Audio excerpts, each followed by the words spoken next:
What's up, guys? Welcome back to Newswave. So we're now a little over a month away from Astro Bot releasing, and I'm very excited to finally get a chance to play that game. But now it looks like we have something else to go alongside of it, that being PlayStation hardware to look forward to. We'll go over that, though, here today. Also, we are going to be talking about Capcom getting grilled over the Nintendo Switch. This, though, with the platform missing out on a certain big-time game coming up for them. And then we'll also be talking about what I think is one of the more anticipated releases for 2025. Certainly one of the more creative releases, that being Claire Obscur Expedition 33, and how we have some more details to take a look at. So if you guys enjoy this video, make sure you hit that like button. Helps it a ton. And if new here to the Spawn Wave channel, make sure you subscribe down below. And of course, members for the channel do get Newswave early. If you'd like to learn more about that, click the join button down below this video. And we're going to start today with a sale for the PlayStation 5 as well as different games. And this is their summer sale that is currently live over on the direct PlayStation Store, their website. But it also appears this is extending to different retailers, which does include PlayStation hardware, the system itself. You can see this over on their website, with the system being marked down $50, which means you can get one of the newer PlayStation 5 models, the quote-unquote Slim, starting at $400 for the digital version, or $450 with the disc drive attached to it. We already talked about the PlayStation VR 2, but that is also available there. And then PlayStation 5 console covers are $10 off, so they're $45 at this time. You can also take a look at some of the games with things like Ghost of Tsushima Director's Cut marked down. Well, I mean, that's down to $60, but like the Neo collection, that's $20, which is great because that's Neo 1 and 2, and they have some like remaster stuff to it, but $20 on that one. Sackboy: A Big Adventure at $20, Gran Turismo 7 at $40, Ratchet and Clank Rift Apart at $30, and this is particularly good because these are physical copies of the games. You buy them and they'll ship them out to you rather than you having to just download them and it just be part of your digital library. So also good news there, obviously, for collectors. But I mean, not a bad time really to pick up a PlayStation 5, as the newer, quote-unquote Slim model are actually pretty well built. They're quieter, smaller, the whole thing. But I mean, at $400, based on the trajectory we've seen of the current generation, they're not exactly getting any cheaper normally. Also, last night we had some news for Visions of Mana as a demo went live. This we can see over on Wario64, and I will link to this tweet in particular, because then he links out to all the different pages with the demo for the different platforms, which you can see. So we have PlayStation 5, PlayStation 4, of course, on Xbox, and on Steam. And Square has been doing this with a ton of their games. They'll put out a demo, and typically something from the demo will then go to the full game, whether it is your save progress or just bonuses. In this case, you play the demo and you receive 3 different weapons in the full game. It's pointed out as a small sword, a great sword, and then a lance. So I'm going to go ahead and check this one out, as it just went live ahead of this recording. So really, really exciting stuff there. And I figure we'd be getting a demo soon, as there was a trailer that seemed to go up, or even banner ads like the other day that mentioned the demo, and we're now a month away from the game releasing, that being August 29th, so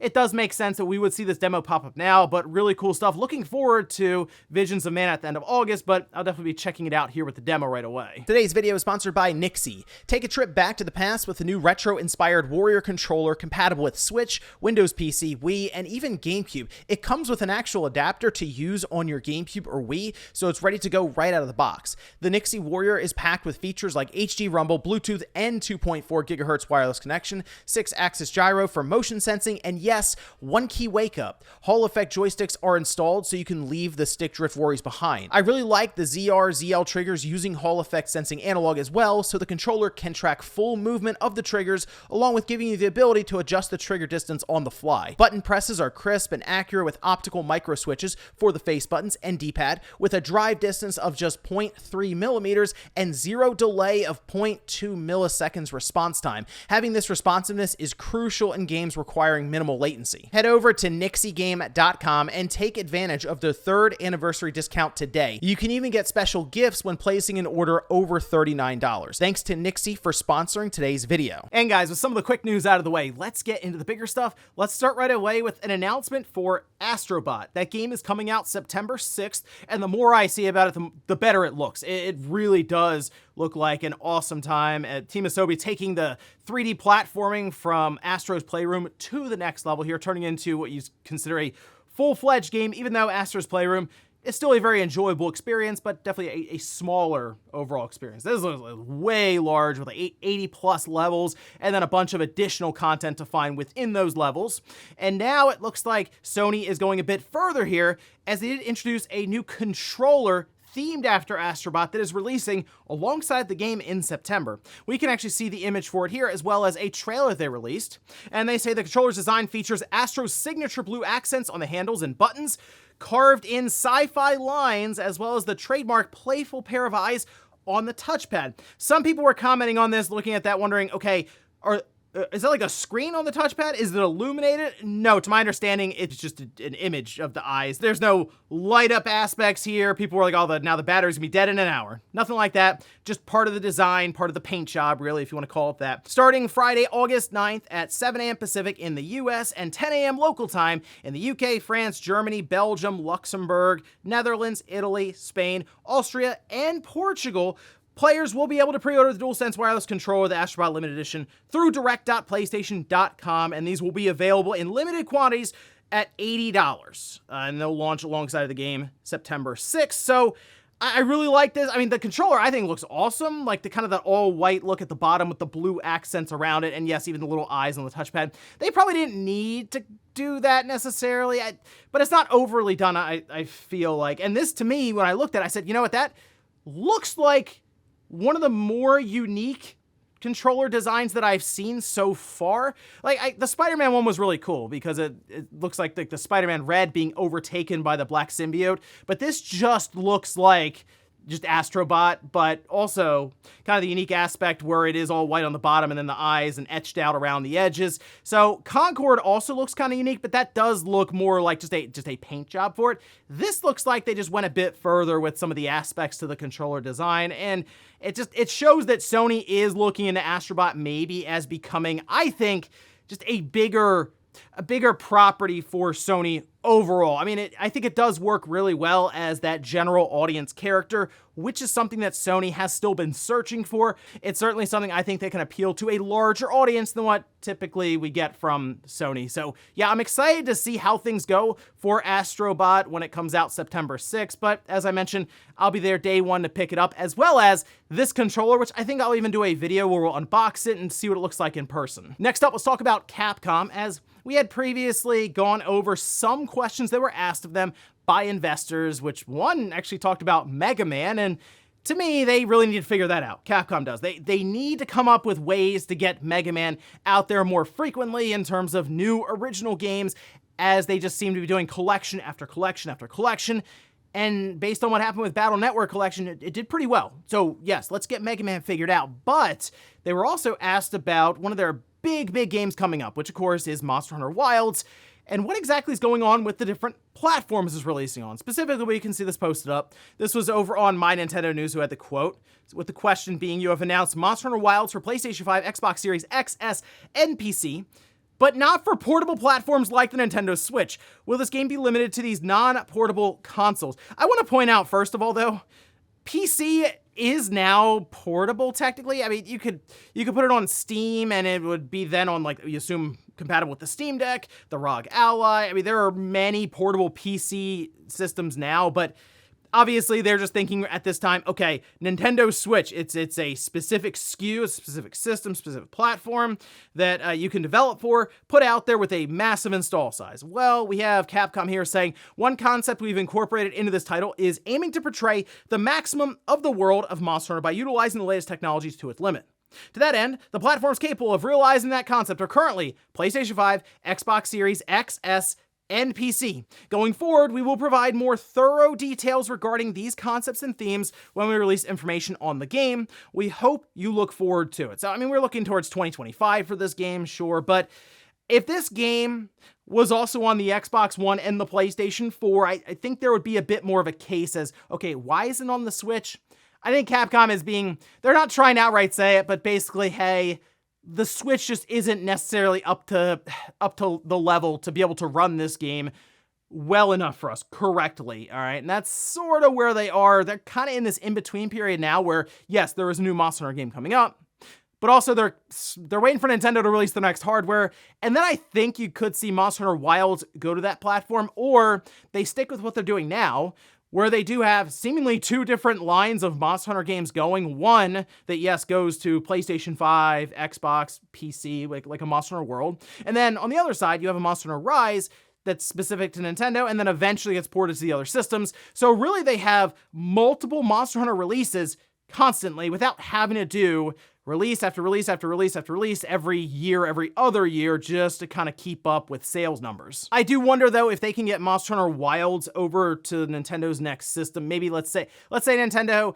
shows off the system here in 2 or 3 months. They do release it the first half of next year. Would they be able to get Monster Hunter Wilds out on to Nintendo's next system within the first year of Wilds just having released on the Xbox Series and the PlayStation 5? Then maybe they just stick with that. Okay, Monster Hunter Wilds is the Monster Hunter game we're going to be focusing on as our quote-unquote live service Monster Hunter game, and then we'll do offshoots like your Monster Hunter Stories, things like that, to go alongside of that and just sell more copies. Or do they stick with their plan of the Switch 2 gets its own Monster Hunter, and then eventually it finds its way to other platforms?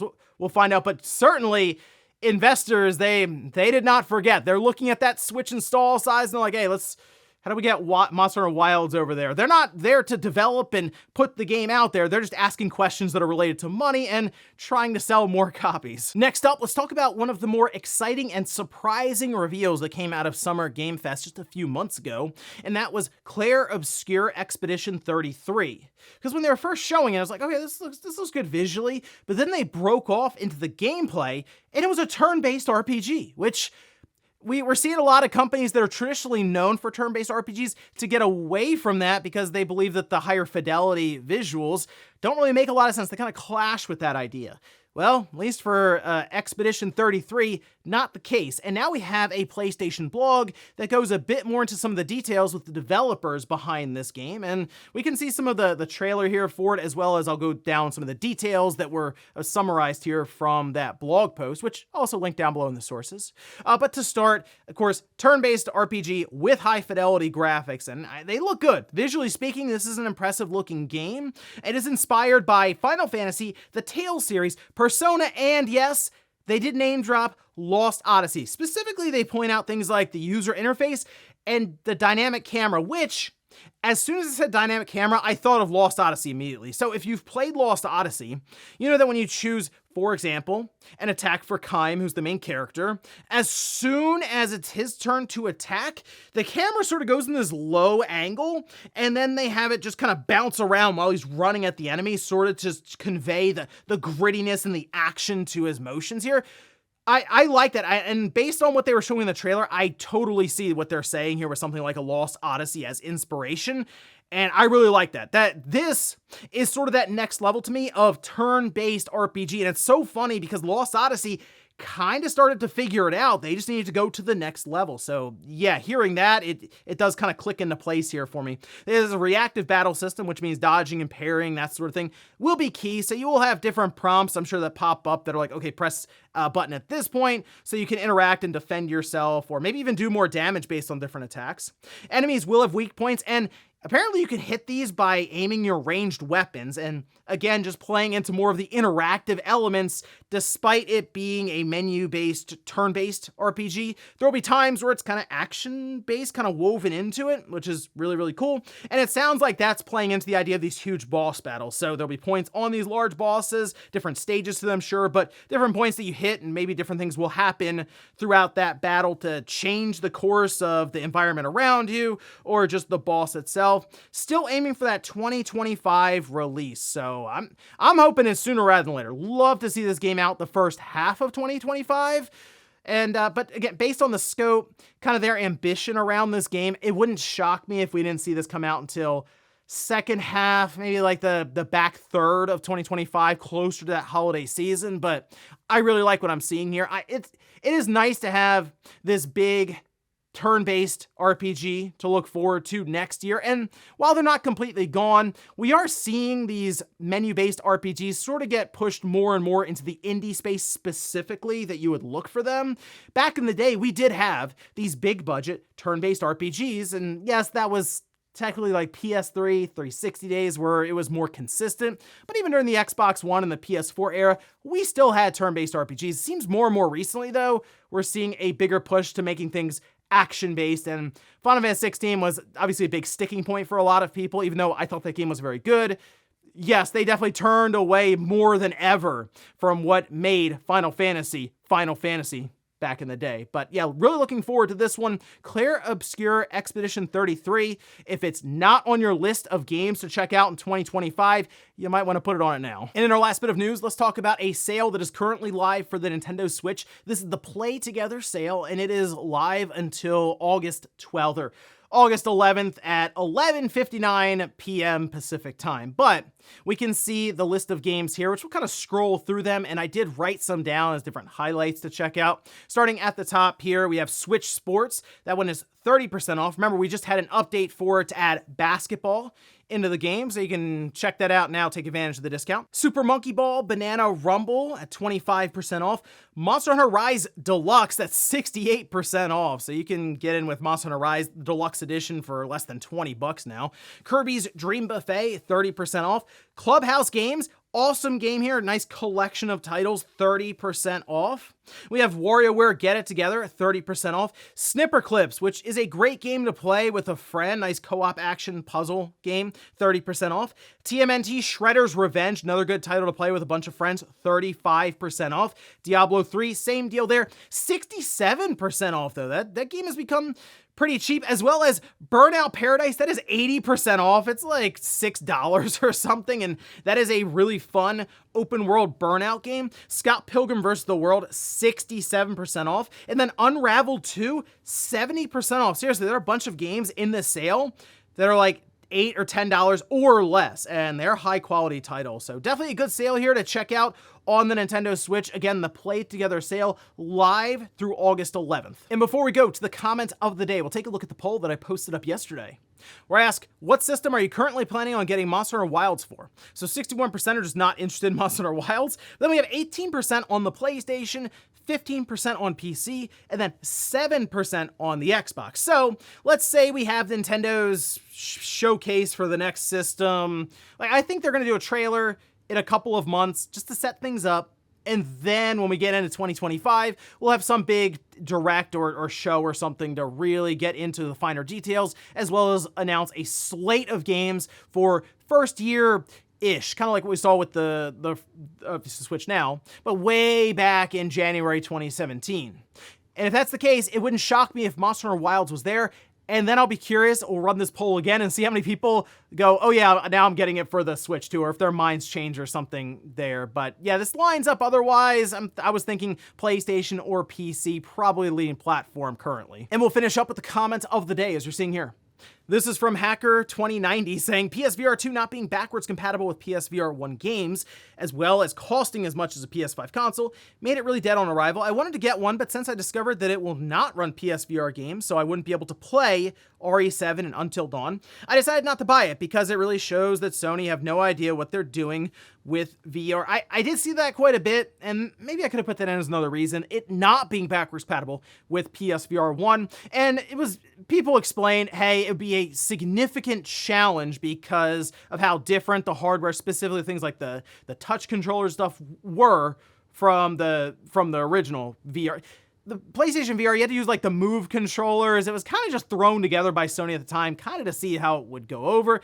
And it sold well enough for them. I think the first PSVR headset sold over 5 million units. That, for VR now we're looking at, that's pretty good, especially what we're seeing right now with PSVR 2. But yeah, if it showed up day one and said, hey, all these older games that you may already have in your library or have been interested in, it just works with PSVR 2, that definitely would have helped, especially have a large library day one. Unfortunately, not the case, and yeah, the PSVR 2 has been struggling pretty much ever since that announcement happened, which I remember that specifically getting a lot of backlash the day it was announced. And ladies and gentlemen, that's gonna do it here for Newswave. If you enjoyed this video, guys, hit that like button. If not, hit the dislike. Leave comments down below about everything we talked about here today. Where's the Astro Bot DualSense controller? Are you interested in picking that up, or are you just maybe sticking with the game itself on September 6th? And then also, what about Claire Obscur Expedition 33? More and more details getting out there. Is that a game you're gonna be checking out next year? And then Capcom getting grilled by investors as to why they're skipping out